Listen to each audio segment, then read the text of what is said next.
Hey everyone, happy Friday. Hope everybody has had a great week. Been a very busy week, but a very productive week. So, again, hope everyone's doing well. Welcome to our Friday DEI Talk.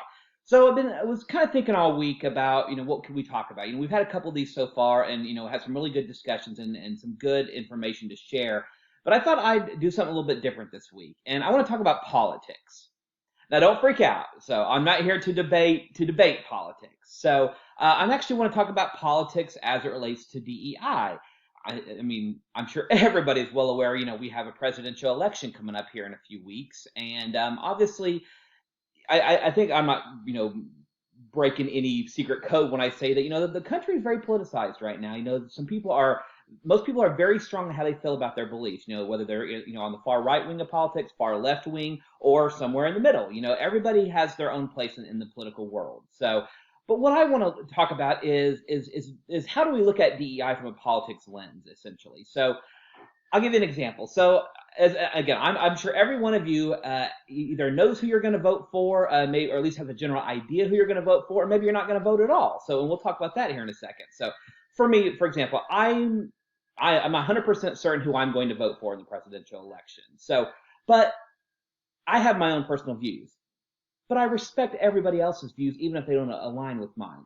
But I've seen a lot on Facebook, a lot of friends and family members who have different views than I have. They'll post, why they believe that their candidate is the best candidate for president, and they provide all these different reasons, and not just for president. All the other different political ideas and different social agendas, whatever you want to call it, for why they vote the way that they do.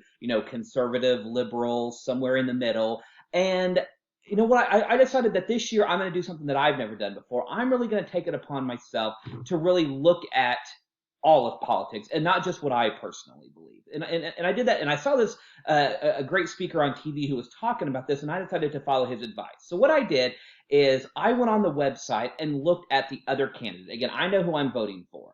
I went and looked at the other candidate. I went to that candidate's website, and I read about what he believes and what his party believes, and truth be told, you would think you just kind of inherently know what the other side believes, but I was fascinated by how much I actually learned by reading the other candidates, their platform, their party's platform.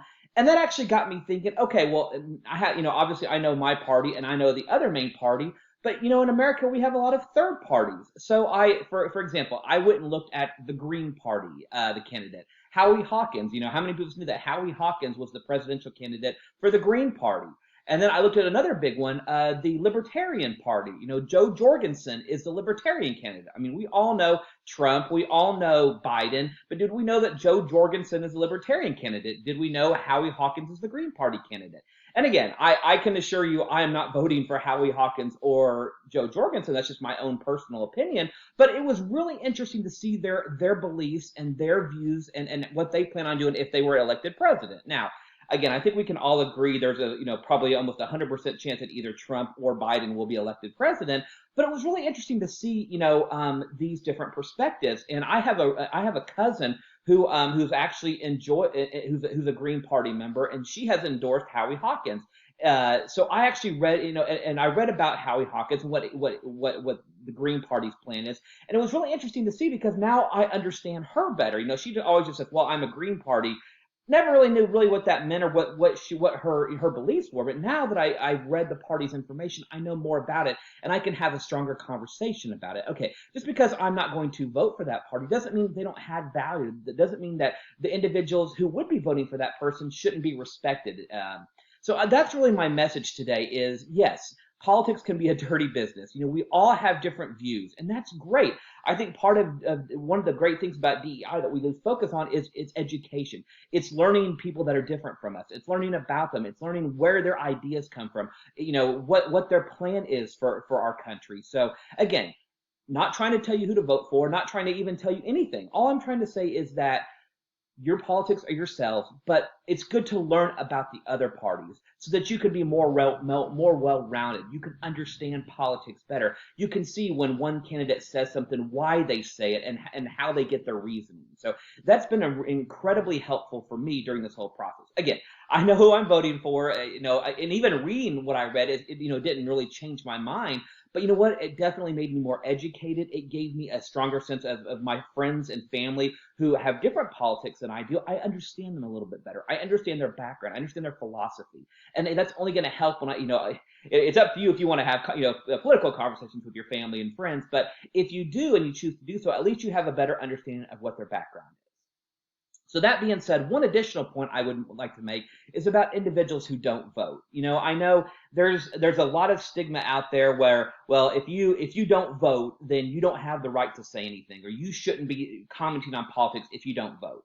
And if that is your own personal belief, that's perfectly fine. That is your opinion. So and I'll be fully honest, I kind of used to view things that way when I was younger, that, well, you only have the right to say anything if you vote. You only are allowed to have an opinion if you vote. And as I've, especially, over the last several years that I've really been, focusing more on politics, I begin to understand why people don't vote. And you can't just say, well, people who don't vote are X or people who don't vote are Y.